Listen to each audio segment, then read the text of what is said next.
Buenas noches, chicos y chicas, ¿cómo están? Bienvenidos una noche más a nuestra lectura nocturna del libro Cómo hacer que te pasen cosas buenas de Marian Rojas Estapé. Siempre es un honor poder acompañarlas en esta noche de aprendizaje. Recordemos que más que un club de lectura es una noche para poder compartir, para poder aprender y sobre todo para poder poner en acción cada nueva enseñanza que nos trae este libro. Para hacer un recordatorio rápido, en el libro Cómo hacer que te pasen cosas buenas, la autora Marian Rojas Estapé nos explica que hacer que nos pasen cosas buenas no es cuestión de suerte, al contrario, es pura ciencia, porque en el libro aprendemos a cómo gestionar nuestra mente para construir nuestra propia felicidad y atraer todo lo bueno. Ya lo hemos ido aprendiendo cada noche. Lo ideal es que todo lo que nosotros absorbamos hoy día de conocimiento, buscamos aplicarlo inmediatamente. Buenas noches, señora María, señora Alicia. Conforme las chicas vayan ingresando a sala, voy a ir aceptándolas en este espacio de aprendizaje. Y vamos a culminar el día de hoy hablando de este tema, que es el arte del descanso, de Claudia Hamm. Claudia Hammond, recordemos que ha estudiado esta teoría y la ha plasmado en su libro, que también se llama El arte del descanso, en el cual mediante una encuesta que es el RESEC se ha podido detectar en una encuesta global, valga la redundancia, cuáles son aquellas maneras en las que el ser humano puede descansar con mejor optimismo y sobre todo de manera totalmente importante. ¿Por qué? Porque no hablamos de dormir, ni de las horas de dormir, sino de formas en las cuales nuestro cuerpo, nuestro organismo y nuestra mente puedan entrar en un proceso de descanso óptimo. Son 10 las actividades más reparadoras que se explican en este libro, que vuelvo a remarcar, ha sido resultado del RESTEX, que ha sido una encuesta a nivel global en todo el continente. Y ya hemos recorrido y hemos conocido 9 de estas 10 actividades. Hoy día vamos a conocer el detalle de meditar o practicar yoga, que es la actividad número 10 más reparadora para el ser humano, con la cual va a poder llegar y conectar con un mejor descanso. Meditar o practicar yoga. Estoy segura que muchas de ustedes ya han puesto en práctica esta técnica. Meditar o incluso el yoga es algo ahorita, entre comillas, muy de moda, pero tiene una técnica especial que nos va a conducir a un descanso próspero. ¿Por qué? Porque cuando nosotros estamos haciendo esta actividad, se activa la red neuronal por defecto, en sus iniciales DMN. Sabemos que la red neuronal por defecto se activa en momentos de descanso, por lo cual la meditación y el yoga nos van a ayudar a gestionar mejor ese descanso. ¿Por qué? Porque estas prácticas que son ancestrales nos ayudan a observar nuestros pensamientos. Cada vez que nosotros entramos en una práctica de meditación, podemos estar más conectados con nuestra propia esencia. Eso hace que nuestro ritmo de pensamiento se reduzca, que esa rumia mental, esos pensamientos que a veces no son del todo positivos y a veces pueden ser hasta destructivos, puedan ir equilibrándose, ya no se acumulen tanto. Porque recordemos que ambas actividades, tanto para la meditación como para el yoga, el eje es la respiración. Ya hemos hablado también de la respiración, es por eso que esta actividad procura que el ser humano entre en un mejor descanso. Además de que reduce la actividad de la amígdala. Ya sabemos que la amígdala es la encargada de gestionar el miedo y el temor en el organismo. Por lo cual, practicar constantemente yoga o meditación hace que nosotros nos volvamos menos reactivos, que ya no nos moleste todo y en todo momento. Al contrario, que nuestro día esté en un estado de calma más profunda, que nuestras emociones puedan descansar. Es por esto que ya está comprobado científicamente que practicar meditación o yoga reduce el tamaño de la amígdala y va a hacer que a la larga se disminuya la reactividad. Como todo en la vida, esto no es de un día para otro. Hay que ser constantes al meditar o al hacer yoga. Porque además se fortalece el córtex prefrontal o en sus iniciales PFC. Quiere decir que cuando ustedes están meditando, están entrenando activamente su córtex prefrontal. ¿Y esto que origina? Que nosotros usemos con mayor conciencia la razón, el raciocinio y la perspectiva para evitar esas respuestas impulsivas que a veces surgen cuando nos molestamos o cuando estamos muy emocionales o inmersos en el miedo o la ansiedad. porque nuestra mente va a estar en descanso. Ya no vamos a reaccionar tan impulsivamente. Pero nuevamente remarco, esto va a depender mucho de la práctica y constancia que tú tengas con estas dos herramientas que son meditación y yoga. Acá les propongo un ejercicio. Es muy parecido a otros que hemos hecho anteriormente y está relacionado con el mindfulness, que también tiene como base la meditación. El ejercicio se llama 5-4-3-2-1 anclaje rítmico. Y para hacerlo es muy fácil. Van a sentarse en un lugar cómodo, siempre con la buena postura, con la espalda recta, y van a cerrar los ojos. Al hacerlo, únicamente van a enfocarse en su respiración. Su ancla va a ser el aire que ingresa y el aire que exhala. Y lo van a hacer durante 1 minuto. Van a inhalar contando mentalmente 5, lento y profundo, y exhalan también contando 5 lentamente. Esta respiración en este ritmo de 5-5 lo hacen 6 veces. Así están activando el nervio vago. Después de terminar esto, continúan respirando, pero van a enfocarse en el anclaje 4-3-2-1. Quiere decir que mentalmente van a nombrar 4 sonidos que estén escuchando en el ambiente, por más mínimo que fuera. Quizás algún insecto por ahí, el sonido del carro que se está yendo, la voz de alguien, alguna musiquita, que sean 4. Terminado esto, van a nombrar también mentalmente 3 sensaciones físicas que estén sintiendo. De repente frío, algún dolorcito, algún estiramiento, de repente se siente bien que estamos sentados. Tres sensaciones corporales. Luego 2 cosas que huelan o que saboreen. Hasta el mismo aroma, hasta el mismo saborcito de la saliva quizá, algún olorcito a lo lejos, que sean solo 2. Y para terminar, elijan una palabra, la que ustedes quieran, su palabra favorita, que esté relacionada con el ejercicio. Puede ser paz, calma, sabiduría, aquí, la que ustedes gusten. Y esa palabra la van a repetir mentalmente 10 veces, sincronizando la repetición de la palabra con su respiración. 10 veces. Terminada toda esta rutina, van a abrir los ojos muy despacio y en ese momento han ustedes hecho una pausa estratégica reorientando su corteza prefrontal y han logrado calmar la amígdala. Como verán, tiene algunas variantes relacionadas a un estilo de respiración o de meditación, pero que les va a servir mucho. Y todo este ejercicio puede durar de 5 a 7 minutos, no es mucho, y que vale la pena definitivamente para poder conectar con esta forma de descanso que es meditar o hacer yoga. Espero que lo practiquen y que me cuenten cuáles han sido los resultados que ustedes han sentido. Y ahora sí, vamos a ir de lleno a la lectura de nuestro libro favorito, Cómo hacer que te pasen cosas buenas, de Marian Rojas Estapé. Recordemos que la dinámica de lectura ustedes ya la conocen, es muy fácil. En esta dinámica lo que nosotros buscamos es poder leer cada noche un fragmento del libro. La recomendación, como siempre, es que ustedes puedan tener a la mano una libreta o un cuaderno de notas y anotar cualquier palabra, frase o inclusive pensamiento que a ustedes les surja cuando estamos leyendo el libro. Esto es importante para poder hacer recordatorios claves. Nuestra memoria es muy frágil y hay que ir entrenándola. Por eso que la anotación, la escritura, el simple acto de escribir hace que nuestra memoria continúe en activación, en acción, y nosotros podamos tener también un recordatorio, una forma de poder seguir practicando lo que aprendamos. Vamos a continuar en la página 118 del libro virtual que se titula Las emociones y su repercusión en la salud. ¿Qué tema más importante? Ya hemos conversado de cómo las emociones tienen una influencia directa en nuestra salud, no solo emocional, sino también física. Vamos a conocer un poco más en la lectura de hoy. ¿Qué son las emociones? Son estados afectivos de más o menos intensidad.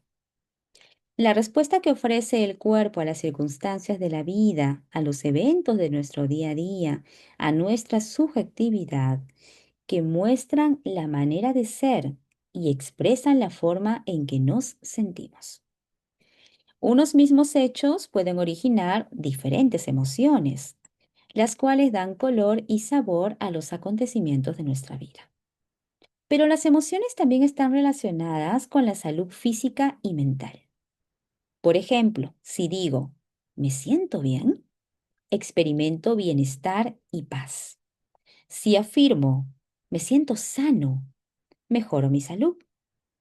Y si por el contrario manifiesto, me siento solo, experimento soledad.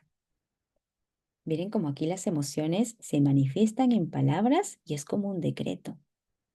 Siempre conversamos del poder magnífico que tienen las palabras, no solo a nivel verbal, sino a nivel interno.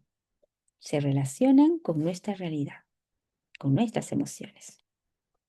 Ahora hablemos de la psicología positiva. El término psicología positiva fue acuñado por el psicólogo estadounidense Martin Seligman en 1998.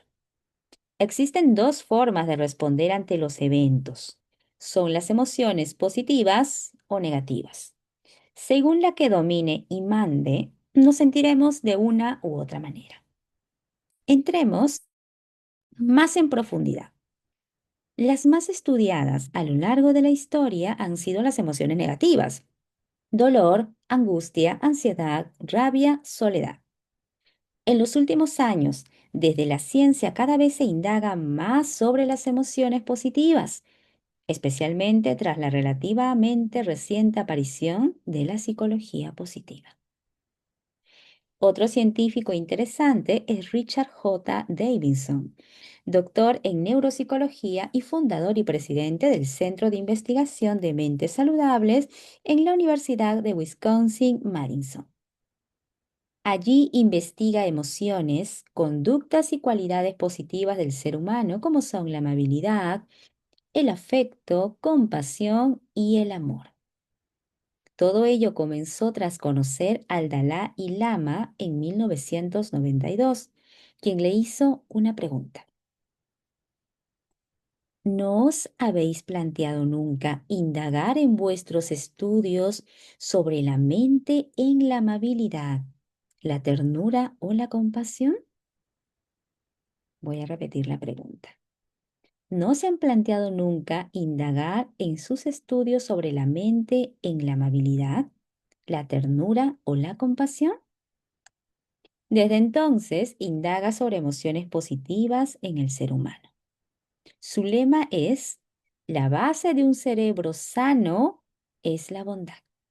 Qué bonito lema. Anotémoslo para tenerlo presente. La base de un cerebro sano es la bondad. Y ahora leamos sobre un estudio con participantes sorprendentes.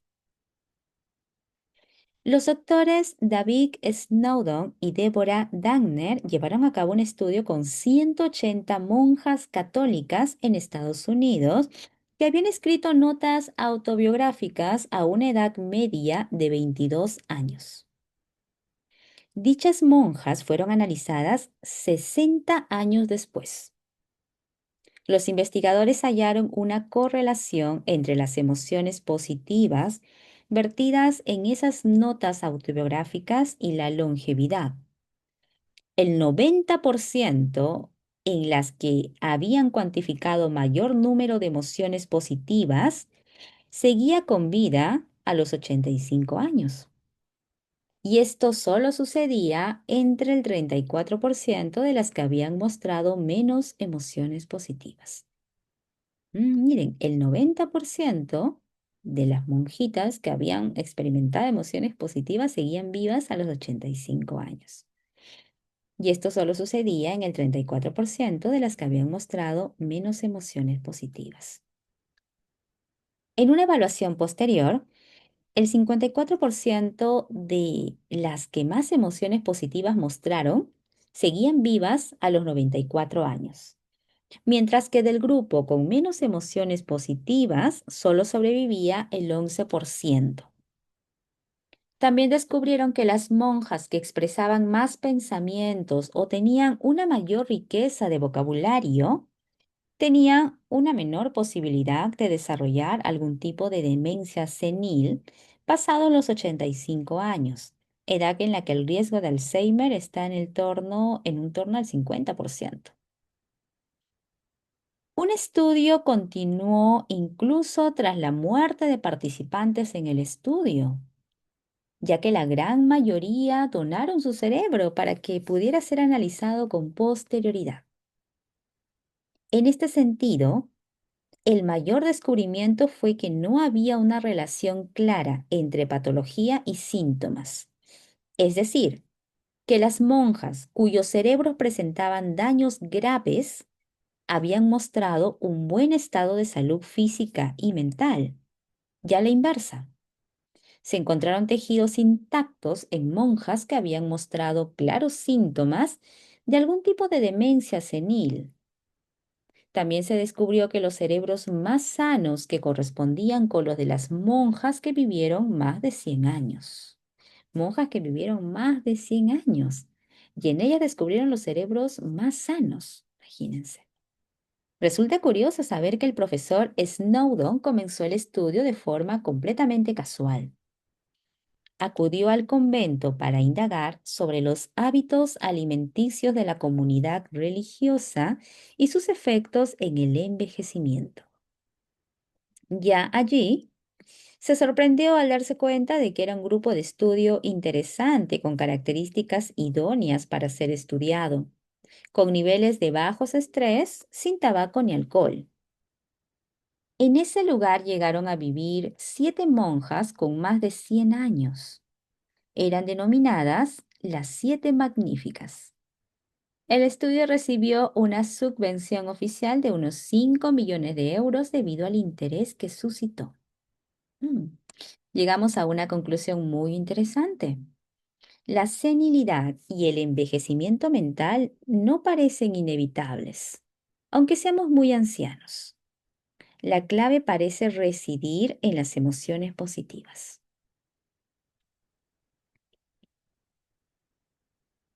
Ahora vamos a leer las principales emociones. Múltiples autores han ahondado en esta cuestión, matizando las emociones y estudiándolas en diferentes países y sociedades para llegar a un acuerdo. El psicólogo estadounidense Paul Ekman, asesor en la película Del revés de Pixar, estudió a fondo las emociones y la manera en que demostramos aquello que estamos sintiendo, la expresión facial o corporal que acarrean. ¿Por qué al sentirnos tristes nos encogemos de hombros? ¿Por qué gesticulamos de manera diferente al experimentar asco o miedo? Paul Ekman creó lo que se conoce como sistema de codificación facial de acciones. Sistema de codificación facial de acciones. Una taxonomía que mide los movimientos de los 42 músculos de la cara, así como los de la cabeza y los ojos. Así estableció en 1972 que había 6 expresiones faciales universales que relacionó con las que para él son las 6 emociones básicas o primarias. Ustedes ya las conocen, son ira, asco, miedo, alegría, tristeza y sorpresa. Estas son consideradas por el estudio de Paul Ekman como las 6 expresiones faciales universales. Las moléculas de la emoción. Entramos en un campo apasionante. La neurocientífica estadounidense Candace Pearl, fallecida en el 2013, directora del Instituto Nacional de Salud Mental de los Estados Unidos y autora del bestseller Molecules of Emotion, las moléculas de la emoción, sobre el efecto de estas en la salud, provocó una verdadera revolución con sus estudios en torno a la conexión mente-cuerpo. Fue ella quien descubrió el receptor opioide. Pasemos a explicar de forma sencilla su descubrimiento. Los receptores opioides se encuentran en la superficie de la membrana celular y se unen de forma selectiva a moléculas específicas, tipo llave cerradura. Estas moléculas que llegan a los receptores son los denominados neuropéptidos. Estos últimos son los sustratos básicos de la emoción. Lo interesante es que cada emoción activa la producción de estos neuropéptidos. Cuando el receptor de la membrana recibe esa molécula neuropéptido de la emoción, transmite un mensaje al interior. Este mensaje tiene la capacidad de alterar la frecuencia y bioquímica celular, afectando su comportamiento. ¿A qué nos referimos con el comportamiento celular? Desde la generación de nuevas proteínas o la división celular, a la apertura o cierre de canales iónicos, o incluso la modificación de la expresión epigenética, genes. Es decir, estos neuropéptidos actúan como mecanismos que alteran nuestra fisiología, comportamiento e incluso genética. Parte de la historia de la célula deriva de las señales de los neuropéptidos de la emoción mandan a la membrana. Lo repito, parte de la historia de una célula deriva de las señales que los neuropéptidos de la emoción mandan a la membrana. Según las palabras de la propia doctora Pearl, los neurotransmisores llamados péptidos llevan mensajes emocionales. A medida que cambian nuestros sentimientos, esta mezcla de péptidos viaja por todo el cuerpo y el cerebro. Literalmente están cambiando la química de cada célula del cuerpo. Debido a estos y otros descubrimientos, es considerada la fundadora de lo que hoy se denomina psiconeuroinmunología. La enfermedad está, por lo tanto, asociada de forma ineludible a las emociones. La enfermedad está asociada de forma ineludible a las emociones. Cuando una emoción se expresa, el organismo responde. Cuando una emoción es negada o reprimida, ésta se queda atrapada, perjudicando seriamente al individuo. Como dice Pearl, toda emoción tiene un reflejo bioquímico dentro del cuerpo. Toda emoción tiene un reflejo bioquímico dentro del cuerpo. ¿Quién se traga? Quien se traga las emociones se ahoga. Ya lo dice un refrán español. Quien mucho traga, al final se ahoga. Durante estas páginas hemos ido descubriendo la importancia que tienen los pensamientos y emociones en nuestra salud y conducta. Veamos un ejemplo concreto.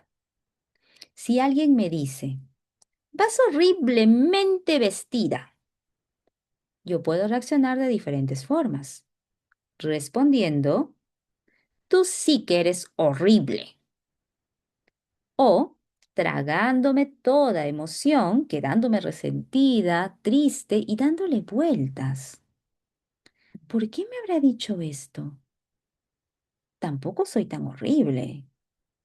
¿Qué tendrá contra mí? Tendría que haberme vestido de otra manera. O bloquear y anular lo sucedido sin pensarlo, ignorarlo. O responder algo tipo, a mí me gusta. Siempre he tenido gustos originales y distintos. ¿Cuál de estas opciones ustedes elegirían como respuesta, chicas? Recuerda que esto es emocional. No siempre respondemos de manera adecuada, sino lo que la emoción nos dicta. Cada respuesta tiene un impacto diferente en el cuerpo, en cada célula y, por supuesto, en la mente. En el primer caso, cuando respondo de forma impulsiva, directa e incluso un poco agresiva, quizá mi organismo no se altere, pero acabo perdiendo amigos y rompiendo o dificultando mucho relaciones personales. En la segunda y la tercera me enferman. La segunda y la tercera es que te tragues tus emociones, que te quedes resentida, que bloquees o anules lo sucedido y lo ignores.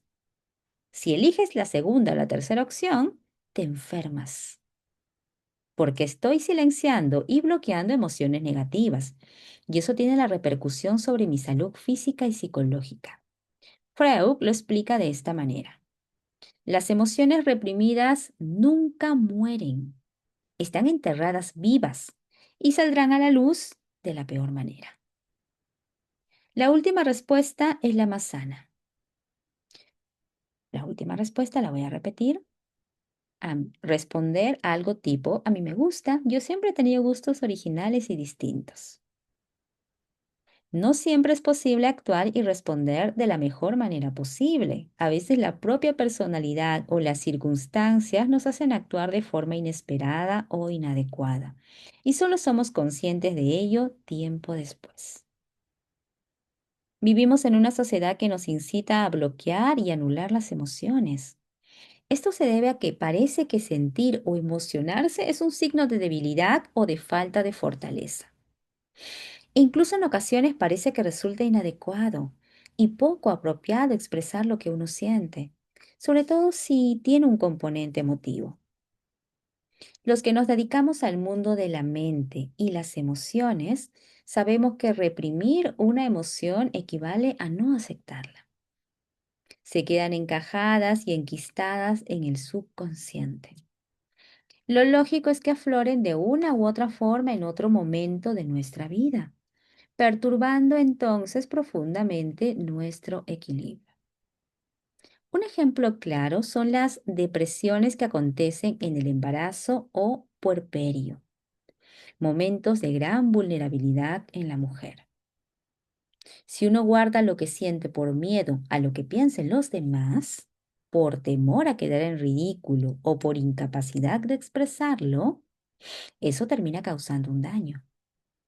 Las emociones se acumulan y nos perjudican. Son como sombras que perturban nuestro cuerpo y nuestra mente. Qué interesante. Esto posiblemente ustedes ya lo han comprobado en carne propia. Reprimir sentimientos o expresarlos sin medir las consecuencias nos da emociones diversas a nivel mental, pero también a nivel físico. Hay que estudiar mucho esta parte y lo recomiendo que la volvamos a leer para poder detectar primero si es que estamos reflejándolo en nuestra vida y la forma en la cual podamos resolver esto. Vamos a leer mañana Aprende a expresar tus emociones. Hoy hemos conocido qué pasa con las emociones cuando nos las tragamos. Y también hemos conocido qué son emociones, tanto las positivas como las negativas y los estudios que se han realizado en torno a ellas. Vamos a quedarnos hasta aquí el día de hoy y mañana continuaremos en la página 124 del libro virtual para aprender a expresar nuestras emociones. Les agradezco habernos acompañado en esta lectura en vivo y ahora vamos a conversar, chicas, un poco sobre todo lo que el día de hoy nos ha llamado más la atención de la lectura. Pero no solo eso, sino también algunas reflexiones que ustedes hayan podido sacar del texto que hoy día hemos leído. Y lo más importante, cómo esto podemos aplicarlo en nuestra vida diaria. Recordemos que lo más importante cuando leamos un libro, cualquier texto que ustedes tengan, es que puedan encontrarle su aplicación práctica al día a día. Eso va a hacer que deje de ser una lectura más y que al contrario, sea una especie de estudio y aprendizaje diario. Yo voy a terminar la grabación del día de hoy para continuar mañana con la lectura en vivo de lo que continúe del texto para también poder conversar un poco sobre nuestra lectura del día de hoy.